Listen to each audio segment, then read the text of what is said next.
Apprendre le mouvement des bras hors de l'eau en crawl.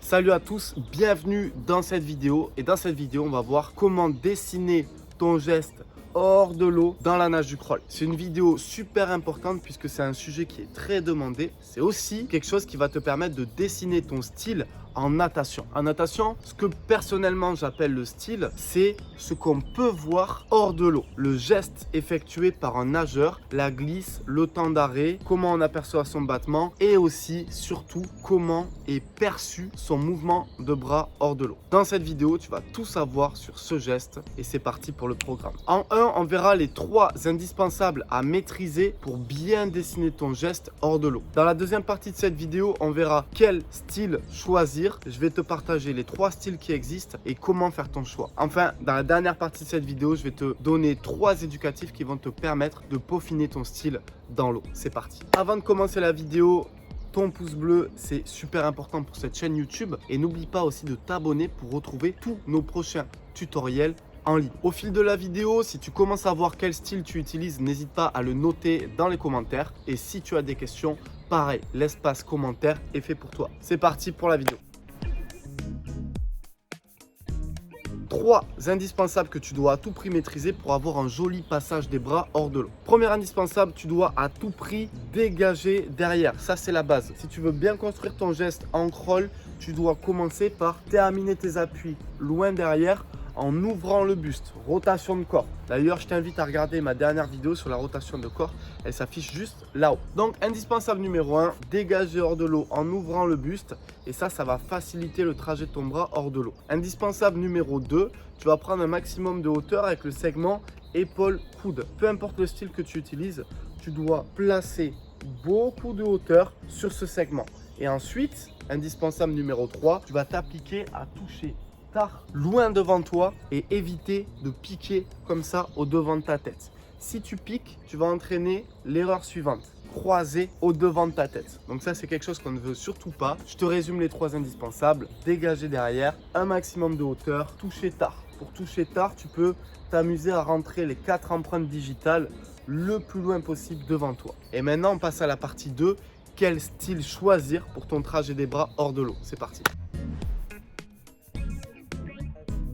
Deuxième partie de cette vidéo, quel style choisir? Tu as le choix entre 3 styles. Le premier, tu vas dégager derrière et grossièrement passer le bras tendu hors de l'eau de manière hyper relâchée. Je dégage et je passe le bras comme ça là, tendu et très loin. L'avantage de ce style, c'est que grâce à lui, tu vas avoir beaucoup de légèreté dans ta nage, beaucoup de hauteur et tu vas éviter des mouvements parasites. L'avantage de ce style, c'est que tu as une trajectoire assez simple à mettre en place. Tu vas pouvoir gagner en amplitude et en ouverture. Et aussi, si tu manques de souplesse, tu vas éviter de te prendre la tête avec les 2 autres styles qui vont te demander un petit peu plus d'aisance, de mobilité et de souplesse. Donc ça, c'est un style qui est super intéressant à mettre en place. Si tu n'as pas envie de te prendre la tête, attention sur ce style, tu dois éviter toute crispation, prendre un maximum de hauteur et être léger au-dessus de la surface. Je te montre à nouveau, dégager et grossièrement prendre de la hauteur pour toucher tard. Deuxième style qui est plutôt intéressant à mettre en place, tu vas dégager, placer ton bras en angle droit, l'axe des signes, et tu vas t'appliquer à toucher tard.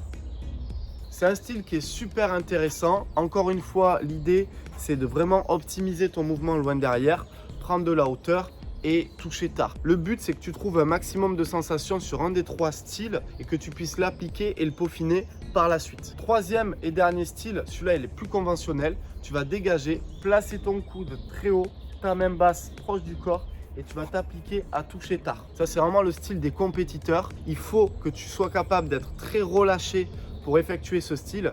Et attention à toutes les personnes qui manquent un peu de mobilité et de souplesse, à ne pas faire l'erreur de penser plier le coude et l'avoir très haut, alors qu'en fait, vous nagez comme ça. Et souvent, les maîtres nageurs vont vous donner l'éducatif suivant, fesses, épaules, tête, et je vais chercher loin devant. Le problème avec ça, c'est qu'on a tendance à croire qu'on fait ça, alors que vous allez croiser comme ça et effectuer un mauvais mouvement. Essayez les 3 styles, essayez de trouver dans lequel vous êtes le plus à l'aise.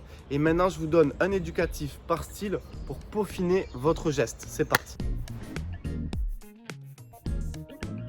Troisième partie, un éducatif de chaque style pour peaufiner votre geste. Comme je disais juste avant, l'idée c'est de tester les 3 styles et voir lequel vous correspond le mieux. Maintenant, pour le premier style, tu vas essayer de nager bras tendus et tu vas te forcer à prendre un maximum de hauteur. Ça, c'est un éducatif qui est super intéressant à mettre en place. Deuxième style, l'arc des cygnes. Tu vas bloquer un bras devant, un bras en haut en angle droit et faire des battements sur la tranche. Ça, c'est un éducatif excellent pour verrouiller le geste et t'appliquer à le ressentir et à l'enregistrer dans ton cerveau. Troisième éducatif, crawl, frôler-l'eau.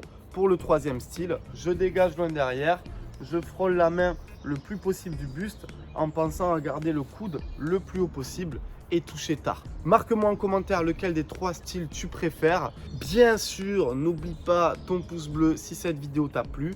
N'oublie pas non plus de t'abonner à cette chaîne YouTube pour retrouver tous nos prochains tutoriels en vidéo. Et bien sûr, juste en dessous, tu as le lien de mon club en ligne, 10 étapes pour un crawl parfait. C'est quelque chose qui va vraiment t'aider à y voir plus clair dans la nage du crawl. C'est une pédagogie organisée en 10 chapitres et dans chaque chapitre, tu trouveras les tutoriels organisés par thème, tes séances PDF et tous les éducatifs illustrés pour pouvoir reproduire les bons gestes. C'était Malcolm, apprendre sa natation. Je te dis à très bientôt. Ciao.